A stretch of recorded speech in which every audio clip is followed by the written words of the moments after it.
하나님의 말씀은 룻기 4장 13절에서 22절까지. 오늘 룻기 마지막 설교인데요. 룻기 4장 13절에서 22절까지.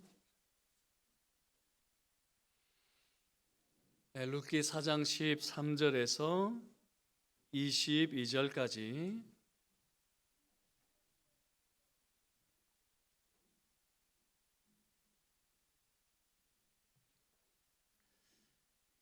네, 룻기 4장 13절에서 22절까지 하나님의 말씀을 듣겠습니다. 이에 보아스가 룻을 맞이하여 아내로 삼고 그에게 들어갔더니 여호와께서 그에게 임신하게 하심으로 그가 아들을 낳은지라. 여인들이 나오미에게 이르되 찬송할지로다. 여호와께서 오늘 네게 기업 물을 자가 없게 하지 아니하셨도다. 이 아이의 이름이 이스라엘 중에 유명하게 되기를 원하노라. 이는 내 생명의 회복자이며 내 노년의 복양자라.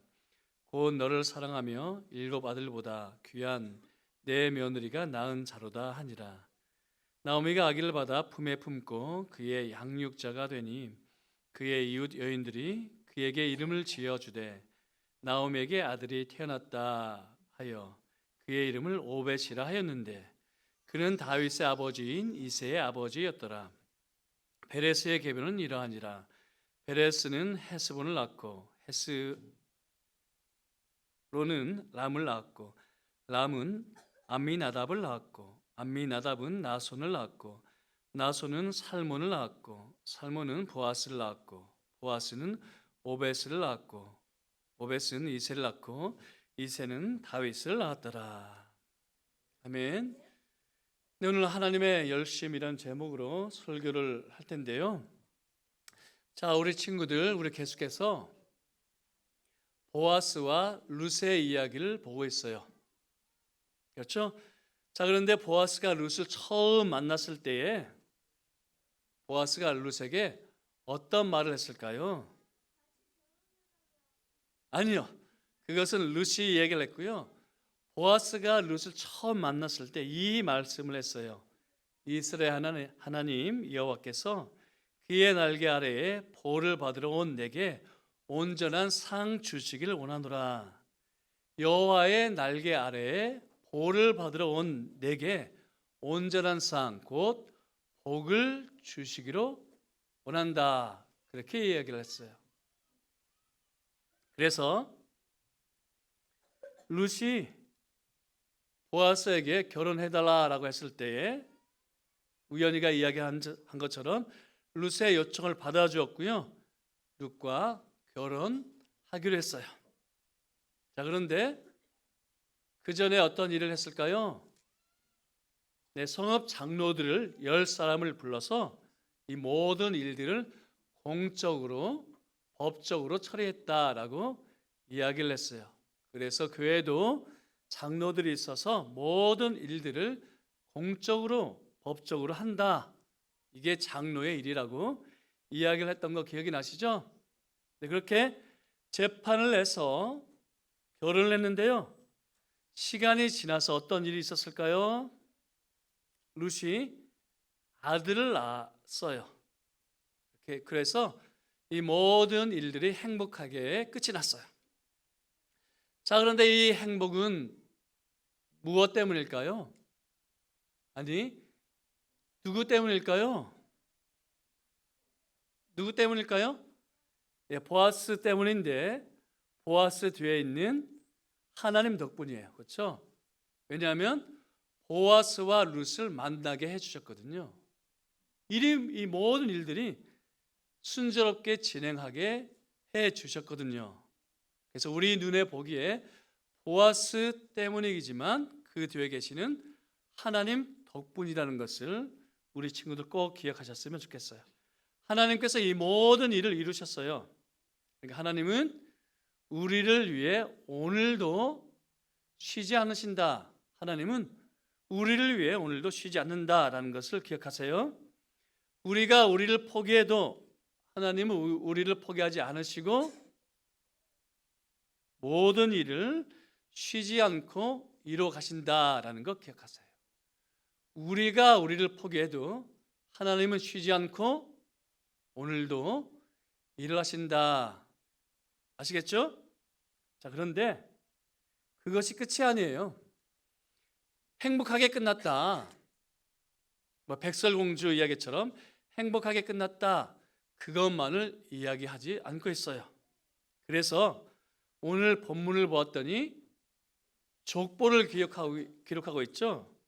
오벳, 룻이 낳은 아기의 이름이 오벳인데요. 오벳이 또 누구를 낳았을까요? 이새를 낳았고, 이새가 또 누구를 낳았을까요? 다윗을 낳았죠.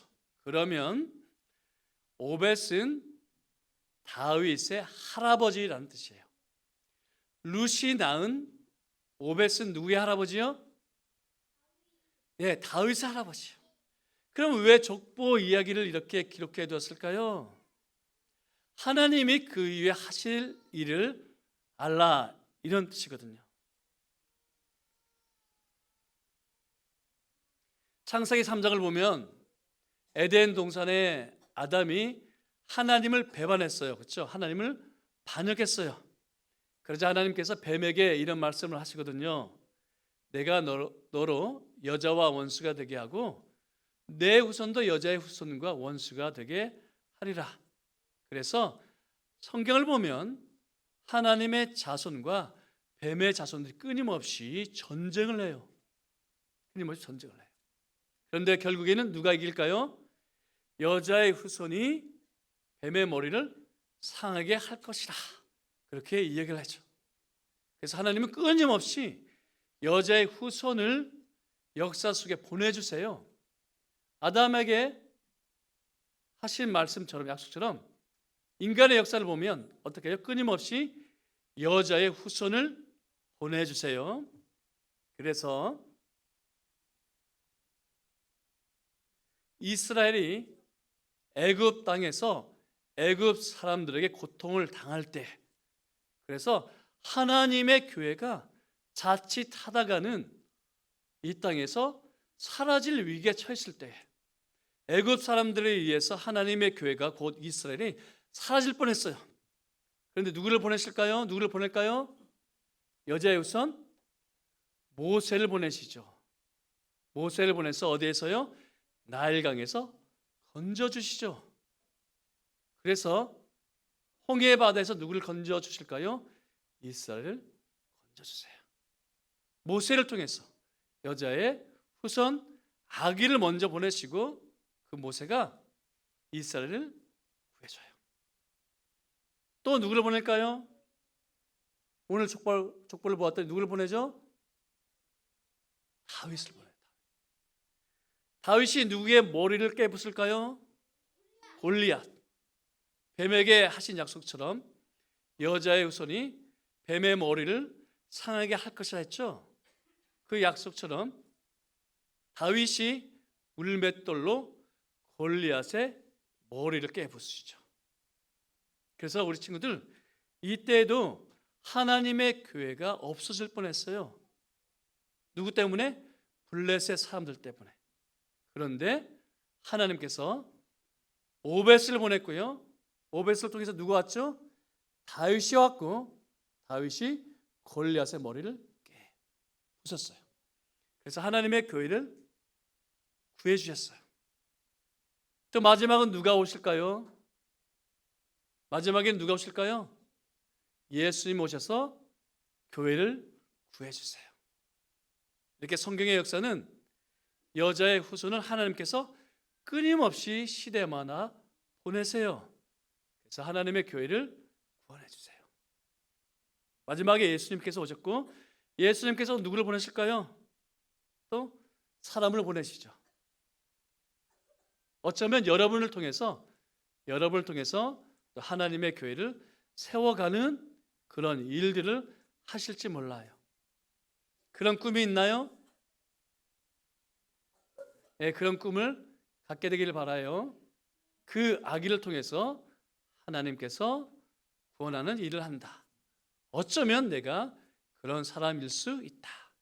그런 꿈을 갖게 되기를 바랍니다. 네. 한 아기의 출생은 생명의 고귀함을 불러일으킵니다. 그리고 집안엔 큰 경사이죠. 그래서일까요? 룻기도 오벳의 출생으로 이야기를 마무리하고 있고, 상실의 고통에서 헤어나지 못하던 나오미도 오벳을 품에 안고 기뻐하고 있습니다. 자, 그런데 사장이 보여주고 있는 나오미의 모습은 1장에서의 모습과 너무 대조적인데, 남편과 두 아들을 잃고 베들레헴으로 돌아왔을 때 어땠나요? 베들레헴 여인들이 나오미가 아니냐라고 하자 나를 나오미라 부르지 말고 마르라 부르라 했습니다. 왜냐하면 자기를 알아보는 게 싫었거든요. 그리고 자기 신세를 드러내는 게 너무 싫었거든요. 자, 그런데 4장에서는 상점벽해와 같은 일이 일어나는데, 베들레헴 여인들이 여호와 하나님을 찬양하자 나오미도 함께 기뻐하고 있습니다. 왜냐하면 하나님께서 나오미에게 오벳을 안겨주었거든요. 그래서 남편 엘리멜렉의 이름이 지워지지 않게 하셨거든요. 그리고 잃어버린 땅을 되찾아 주셨거든요. 그러니까 그동안 너무 눈에 보이지 않아서 절망적이었지만, 하나님께서 나오미의 기업을 물으시려고 졸지도 않으셨고 주무시지도 않으셨기 때문입니다. 여러분, 룻기를 보면 하나님이 숨어 계시는 것만 같았습니다. 룻기 시작부터 그랬죠. 룻기 1장 1절 말씀, 사사들이 치리하던 때에 그 땅에 흉년이 들었다라고 말씀을 합니다. 그런데 그의 흉년이 하나님으로부터 온 징계였는지 아니면 자연재해였는지를 말하고 있지 않습니다. 물론 신명기의 말씀에 따르면 이스라엘 백성들이 하나님을 떠나 우상을 섬길 때에, 그리고 하나님과 맺은 언약을 어길 때에 질병과 기근으로 징벌하시겠다 하셨습니다. 그래도 말을 듣지 않으면 이방 나라를 들어치시겠다 하셨고, 그래도 돌이키지 않으면 포로로 잡혀갈 것이라 했습니다. 그래서 일반적으로 기근은 언약 백성들에 대한 징계였습니다. 하지만 모든 질병이 하나님의 징계가 아니듯이 모든 흉년이 하나님의 징벌이라고 할 수가 없어요. 따라서 1장의 흉년을 하나님의 징계라고 섣불리 단정할 수 없습니다. 자, 그리고 흉년을 피해 모압 땅으로 간 엘리멜렉 가정에 우환이 연이어 찾아왔는데 엘리멜렉이 먼저 죽습니다. 자, 그런데 성경은 무엇 때문에 죽었는지를 밝히고 있지 않습니다. 그리고 말론과 기련 두 사람이 결혼을 했지만 10년 동안 또 아기가 없었어요. 그러나 역시 침묵을 하죠. 왜? 이에 대해서 답을 하지 않거든요. 자, 그러다 결국 두 사람도 아버지 엘리멜렉을 따라 죽고 말았습니다. 하지만 역시 두 사람의 죽음에 대해서 어떠한 언급도 하고 있지 않습니다. 그러니까 엘리멜렉 가정에 연이어 일어난 불행에 대해서 성경은 왜 언급하고 있지 않습니다. 하나님께서 치셨기 때문에, 아니면 하나님께서 버리셨기 때문에 이런 말도 없고, 그것도 아니면 도대체 하나님은 그때 무엇을 하셨는가, 이런 이야기도 없습니다. 우리는 항상 궁금하죠. 하나님은 무엇을 하셨는가? 하나님은 왜 우리에게 이런 일을 허락하시는가? 궁금하지만 하나님은 거의 대부분 대답을 하지 않습니다. 자, 그런데 오벳의 출생에 대해서 성경은 무엇이라 하고 있나요? 13절 말씀에 따르면 여호와께서 하신 일이라고 하고 있죠. 그러니까 10년 동안 룻에게 아들을 주시지 않은 하나님께서 이번에는 하나님께서 하셨다라고 밝히고 있습니다. 그래서 마치 하늘이 열린 것과 같은데, 먹구름을 뚫고 찬란한 태양이 비추듯이 침묵 가운데 숨어 계셨던 하나님께서 드디어 나타나셨습니다. 무엇을 통해서요? 오벳의 출서행을 통해서 하나님의 열심을 드러내셨습니다. 그러니 사랑하는 한금교회 교우 여러분, 하나님의 열심을 의심하지 마십시오. 하나님의 일하심을 붙드시고 하나님의 선하심을 신뢰하시길 간절히 바랍니다. 왜냐하면 하나님은 우리의 구원을 위해 오늘도 쉬지 않으시기 때문입니다. 자, 그러면 무엇을 위한 하나님의 열심일까요? 두 가지 측면이 있는데 지금 강조했던 것처럼 우리 한 사람 한 사람의 구원을 위해 하나님은 열심을 내십니다. 그래서 오벳을 통해 오벳을 나오미의 품에 안겨주셨고 남편 엘리멜렉의 이름이 지워지지 않게 하셨고 땅도 되찾아 주셨습니다. 그러니 여러분 각자가 하나님께 얼마나 소중한 존재인지를 아셨으면 합니다. 그러니까 여러분 모두가 하나님께 쓸모가 있다는 것을 아셨으면 합니다. 그래야 삶이 흐릿하지 않을 수가 있어요. 어려움이 찾아와도 흔들리지 않을 수가 있어요. 반면에 나의 쓸모를 발견하지 못한다면, 나의 쓰임을 알지 못한다면 어떨까요? 삶이 흐릿해질 수밖에 없죠. 어려움이 닥치면 쉽게 주저앉죠. 그러나 나의 쓸모를 하나님 앞에서 발견하는 사람, 나의 쓰임을 아는 사람은 삶이 결코 흐릿하지 않습니다. 동의가 되시나요? 나의 쓸모를 아는 사람, 나의 쓰임을 아는 사람은 결코 삶이 흐릿하지 않습니다. 어려움이 찾아와도 쉽게 주저앉지 않습니다. 그러니 제가 우리 청년들에게 종종 강조하는데 나의 쓸모를 하나님으로부터 받아내셔야 합니다. 나의 쓰임을 받으셔야 합니다. 자, 그런데 또 다른 측면이 있는데요. 오벳은 이새를 낳고 이새는 다윗을 낳았다라는 것을 우리에게 강조하고 있습니다. 자, 그런데 다윗이 무엇을 할까요? 블레셋 사람의 손에서 이스라엘 백성들 구원하는 일을 삼손이 시작을 했다면, 그리고 블레셋 사람의 손에서 이스라엘 백성들 보호하는 일을 사무엘이 했다면, 블레셋 사람의 손에서 약속의 땅을 완전히 회복하고 블레셋 사람을 정복하는 일을 다윗이 끝을 냅니다. 자, 여러분, 룻기는 사사기와 사무엘서 사이에 있죠. 그렇죠? 성경의 배를 보면 룻기는 사사기와 사무엘서 사이에 있어요. 그리고 시대로 보면 룻기는 사사 시대와 왕정 시대를 이어주는 징검다리와 같습니다. 자, 그럼 사사 시대와 왕정 시대 사이에 어떤 일들이 있었을까요? 사사기 후반부를 보면 이런 사건이 기록되어 있습니다. 미가의 우상 사건이 있고 레위인의 첩 사건이 있죠. 그리고 이스라엘 11지파와 베냐민 한 지파가 싸움을 합니다. 한마디로 난장판이었어요. 그래서 사사기는 두 번씩이나 이렇게 강조하고 있지 않습니까? 그때에 이스라엘 왕이 없으므로 사람이 각기 자기 소견에 옳은 대로 행하였더라. 그래서 누가복음 18장에 이야기하고 있는 것처럼 힘이 없는 사람은 어디에도 호소할 데가 없었습니다.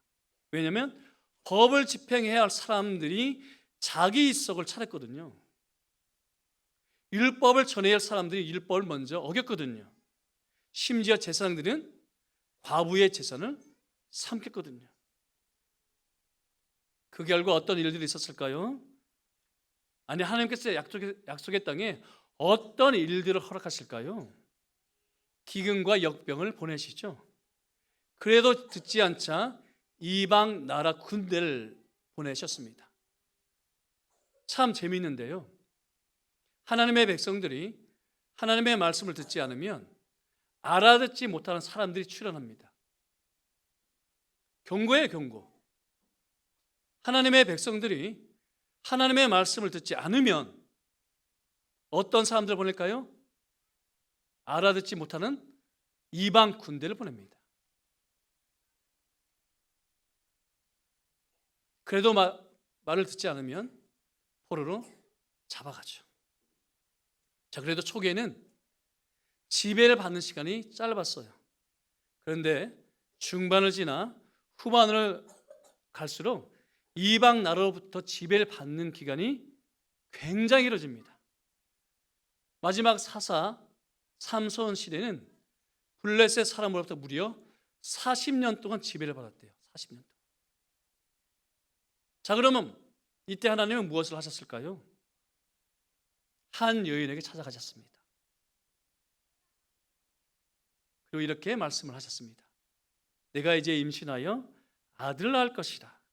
그리고 이런 명령도 하셨죠. 너는 삼가 포도주와 독주를 마시지 말며 어떠한 부정한 것도 먹지 말라 하셨습니다. 그리고 아들 낳을 것인데 그의 머리에 삭도를 대지 말라 하셨습니다. 이 아이는 누굴까요? 삼손이죠. 삼손. 그 삼손은 커서 나시린이 되었고 머리를 기르지 않습니까? 그런데 여러분, 삼손의 잉태를 말씀하시면서 아주 중요한 이야기를 하십니다. 같이 읽어볼까요? 시작. 보라, 내가 임신하여 아들을 낳으리니 그의 머리 위에 삭도를 대지 말라. 이 아이는 태에서 나옴으로부터 하나님께 바쳐진 나실이 됩니다. 그가 블레셋 사람의 손에서 이스라엘을 구원하기 시작하리라. 삼손이 장차 할 일에 대해서 말씀을 하는데 뭐라 하실까요? 그가 블레셋 사람의 손에서 이스라엘을 구원하기 시작하리라. 블레셋 사람의 손에서 이스라엘을 구원하기 시작하리라. 그래서 삼손은 이후 기회를 엿보면서 블레셋 땅으로 들어가요. 기회를 만들어서 블레셋 사람들을 칩니다. 그리고 마지막에는 블레셋의 본진에 들어가서 블레셋 방백들을 죽이지 않습니까? 그다음 삼손은 여호와께서 명령하신 대로 블레셋 사람의 손에서 이스라엘 백성들을 구원하기 시작했다는 뜻입니다. 그러니까 모든 이스라엘 백성들이 블레셋의 압제에서 아무런 일도 시작하지 않을 때에, 그러니까 그저 숨만 쉬고 있을 때에 삼손은 기회를 엿보면서, 아니 기회를 만들어서 블레셋 땅으로 들어가 블레셋 사람들 쳤고 마지막에는 블레셋 본진에 들어가서 블레셋 방백들을 죽입니다. 삼손은 실패한 사사가 아니죠. 왜냐하면 아무도 시도하지 않은 일을 삼손은 시작했거든요. 그래서 저는 삼손을 볼 때마다 영화 암살의 한 장면이 떠오릅니다. 일제 치하 독립 운동을 다룬 영화이죠. 이런 장면이 있어요. 어떤 사람이 거사를 하려는 여의 주인공이 이런 말을 합니다. 성공할 것이라 봐 개 죽음을 당하고 말 거야. 정확한 대사는 이렇지는 않지만 그런 내용입니다. 거사를 앞두고 있는 여 주인공에게 성공할 것이라고 보느냐, 개 죽음을 당하고 말 것이야. 그러자 여주인이 뭘 할까요? 우리가 싸우고 있다는 것은 보여주어야 하잖아. 우리가 싸우고 있다는 것은 보여주어야 하잖아. 성공과 실패가 중요하지 않다는 뜻입니다. 비록 실패해도 우리가 싸우고 있다는 것을 알려주면 또 누군가가 싸울 것이고 마침내 독립을 할 수 있다는 그런 뜻입니다. 삼손이 그랬습니다. 블레셋 통치가 너무 오래되다 보니 아무도 하지 않던 일을 삼손이 해요. 기회를 엿보면서, 아니 기회를 만들어서 블레셋 땅으로 들어가 블레셋 사람들을 치죠. 그리고 하나님은 또 다른 한 사람을 보내셨습니다. 한 여인이 기도하고 있었어요. 내게 아들 주시면 내가 그의 평생에 그를 여호와께 드리고 그의 머리에 삭도를 대지 않겠습니다. 누구일까요? 한나의 서원이죠. 하나님께서 그 서원을 들으셨고 아들을 주셨습니다. 그 아이의 이름은 사무엘. 자, 사무엘은 무엇을 할까요? 삼손이 블레셋 사람의 손으로부터 시작한 구원을 이어받아서입니다. 여러분, 사무엘은 마지막 사사로서 이스라엘을 다스렸습니다.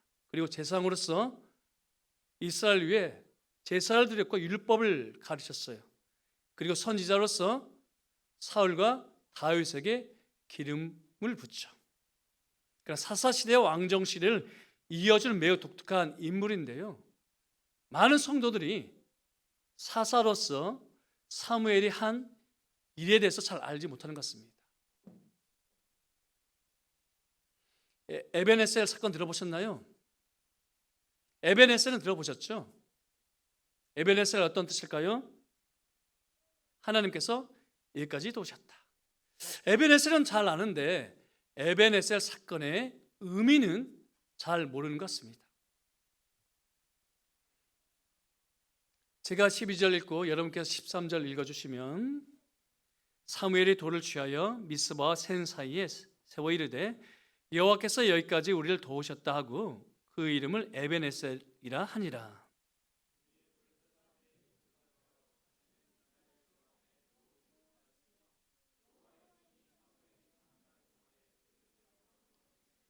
이에 블레셋 사람들이 40년 동안 블레셋 사람들이 이스라엘 압제했는데요, 그래서 성경을 보면 이스라엘 백성들이 낫을 만들려고 해도 블레셋 사람들로부터 허락을 받아야 했어요.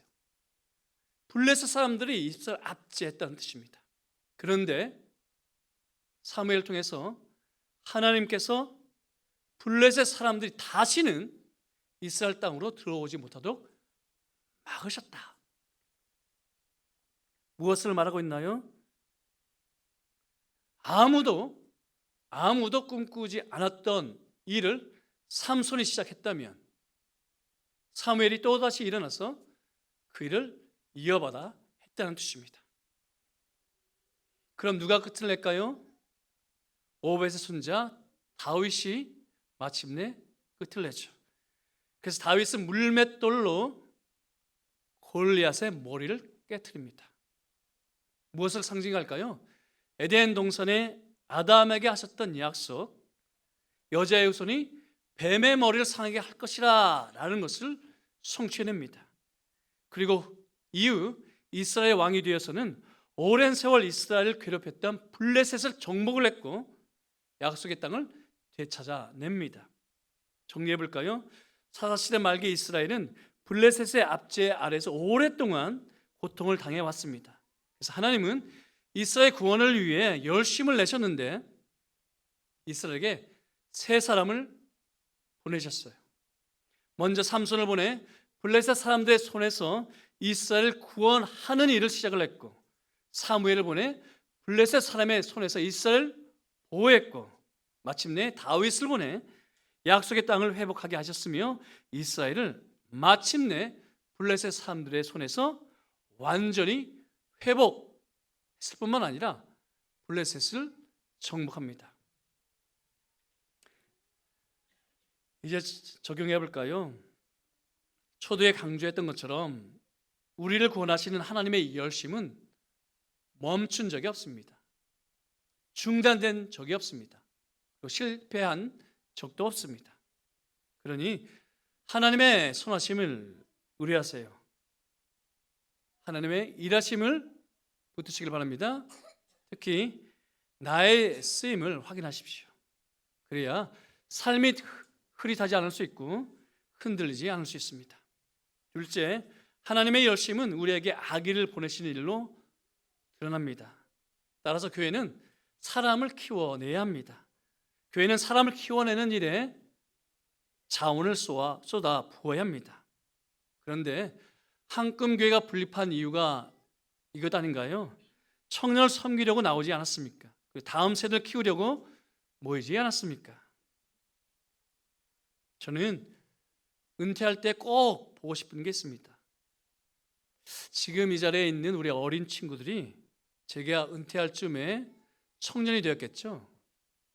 어떤 모습일까 궁금하고 꼭 보고 싶어요. 지금은 천둥 벌거숭이와 같지만 그래도 말씀을 듣는 태도는 참 귀하거든요. 죄송하지만 우리 어른들은 가끔 졸지만 우리 친구들은 교회 학교 설교할 때 졸지 않아요. 성인 설교할 때는 얼마나 설교 잘 듣는지 몰라요. 그래서 이 어린 친구들이 하나님의 말씀을 잘 받아 먹어서 어떻게 잘할까? 어떻게 하나님께 쓸모가 있을까? 쓰임이 있을까? 저는 궁금하고 또 기도를 하고 있습니다. 저뿐만은 아니겠죠. 그러니 우리 함께 청년들과 다음 세대를 잘 키워낼 수 있게 되기를 간절히 바랍니다. 둘째, 우리는 우리 모두가 각자에게 맡겨진 일에만 충성을 하면 됩니다. 다른 사람들이 하는 일에 신경을 쓸 필요도 없고 또 불평을 할 필요도 없어요. 왜냐하면 하나님께서는 먼저 큰 그림을 그리시고 후에 합당한 사람에게 그 일을 맡기시거든요. 그리고 하나님의 때에 그 일을 이루시거든요. 그래서 블레셋 사람의 손에서 구원하는 일도 한 사람에게만 맡기지 않고, 그렇죠? 한 사람에게 맡기지 않고 삼손을 보내시고 사무엘을 보내시고 다윗을 보내 마침내 성취하셨습니다. 그래서 사도 바울이 이런 말을 하죠. 나는 심었고 아볼로는 물을 주었으되, 그렇죠? 나는 심었고 아볼로는 물을 주었으되 자라게 하시는 누구일까요? 하나님이십니다. 그리고 또 이런 말을 해요. 우리에게 주신 은혜대로 그리고 받은 은사가 각각 다르니 믿음의 분량대로 곧 하나님께서 우리에게 주신 대로 해야 한다, 그렇게 이야기를 합니다. 그래서 목사는 목사의 일로, 그리고 장로는 장로의 일로, 그리고 집사는 집사의 일로 그리스도의 교회를 세워가야 하죠. 그러니 각기 고유한 직무로, 그렇죠? 직분은 계급이 아니라 감투가 아니라 기능이죠. 역할이 다를 뿐이죠. 각기 고유한 직무로 섬기면 됩니다. 그리고 내년에는 재직 부서를 좀 더 세분화하려고 합니다. 자리를 만들어서 감투를 씌우겠다 이런 뜻이 아니고요. 모든 분들이 참여할 수 있도록 문을 넓히겠다 이런 뜻입니다. 그리고 서로 짐을 나누어져서 교회를 든든히 세우겠다 이런 뜻입니다. 그러니 함께 마음과 힘을 모아 주님의 교회를 아름답게 세워갈 수 있게 되기를 간절히 바랍니다. 기도하겠습니다.